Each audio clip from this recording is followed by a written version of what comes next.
Hi, I'm Johan Lyreborn. I'm co-founder and chief evangelist at Configura. Join me as I go on the move and share my last 30 years of experience and reflections with you.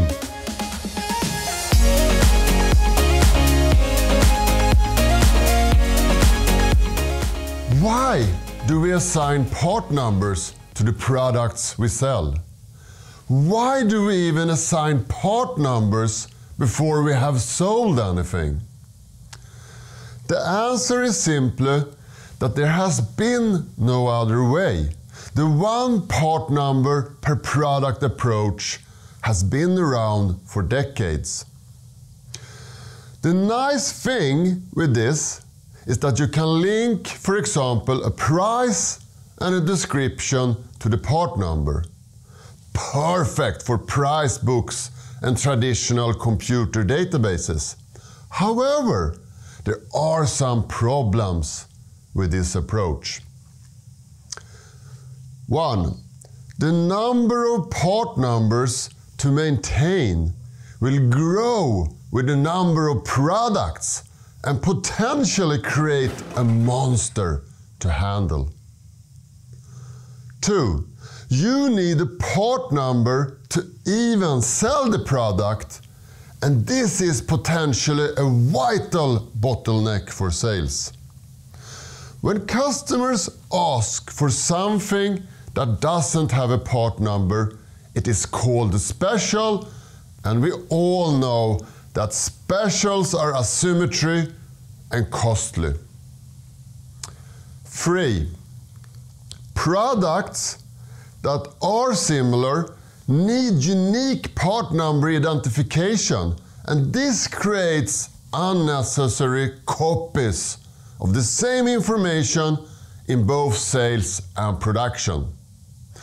Okay, if we have a low number of products and we manufacture to stock, we are good to go.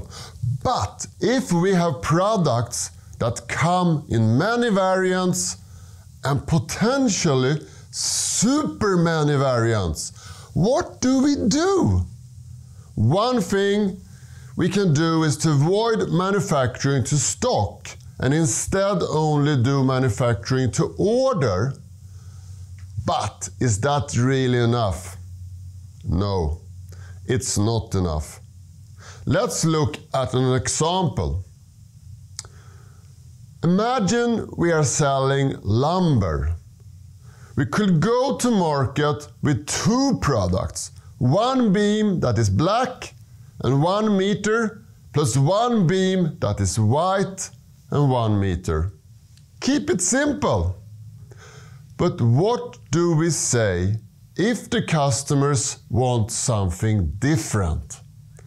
For example, customer requests a beam that is 2 meters and red. Do we add the part number or do we say no? I say that we should create a process that can handle this before we even go to market. This is parametric manufacturing. Let's look at the beam example again.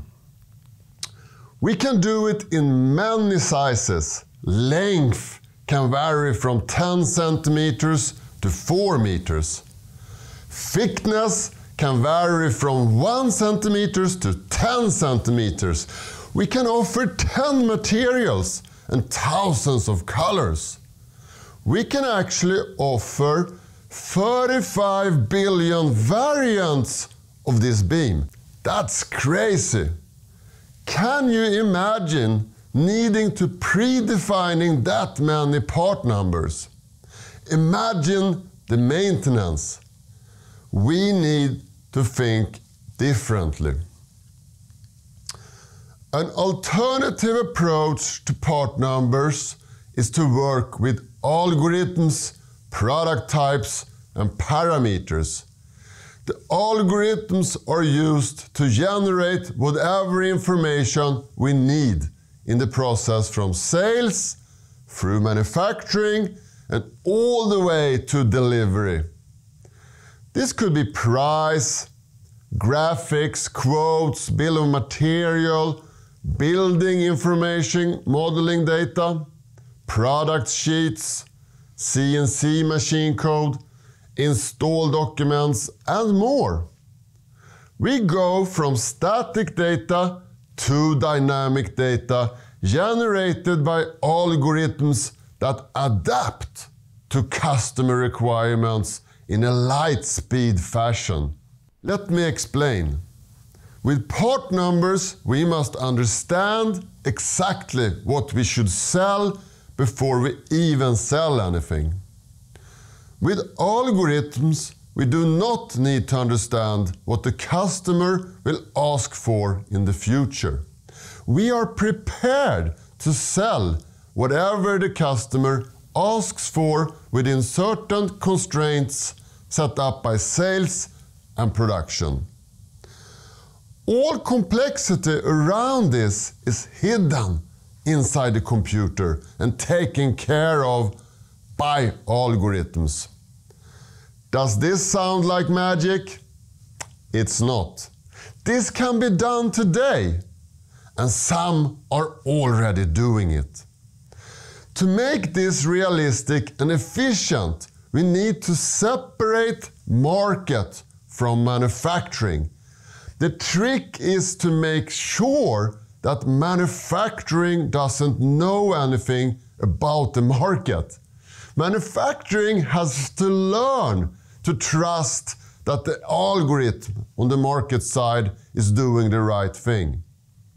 On the market side, designers and customers use the algorithm to manipulate and play with the beam. Yes, it's like playing a game. You stretch, you apply finishes, and at the same time, the algorithm assists you with what you can do and what you cannot do. The algorithm dynamically generates the price and the three-dimensional graphics for the user, so nothing has to be predefined in any database. When the customer is satisfied, the algorithm will transfer a clean order to manufacturing. This is a game changer. Did I say that part numbers are dead? And parametric manufacturing is here to rule. Thanks for listening and have fun out there!